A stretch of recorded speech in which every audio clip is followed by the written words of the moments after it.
In today's video, I'm going to teach you how to hide price on Shopify. We're going to walk through this using the built-in theme editor, so you don't need to touch any code. By the end, your product pages will no longer show prices to your customers, while everything else stays exactly the same. First, log into your Shopify admin dashboard. Once you're in, look over to the menu on the left-hand side. Find the option labeled Online Store and click it. This will open up the themes section where you'll see a list of all the themes installed on your store. Your current active theme should be at the very top of that list. On that active theme, look for the button that opens the theme editor and click it to start editing. When the theme editor opens, you'll see a preview of your store on the right and a settings panel on the left. At the very top of the screen, there's a page selector. It's usually set to homepage by default. Click on that drop-down.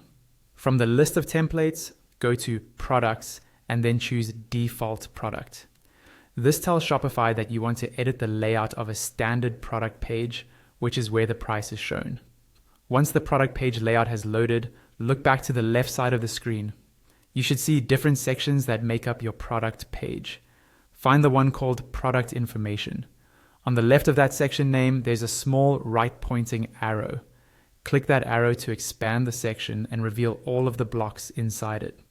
Inside the product information section, you'll see several blocks, such as title, price, buy buttons, and so on. Look for the block labeled price. Hover your cursor over that price block. On the right side of it, an eye icon should appear. This eye icon controls visibility. Click the eye icon to hide the block. When it's hidden, the icon will usually change appearance, indicating that the price is no longer visible on the live page. Now, glance over at the preview on the right.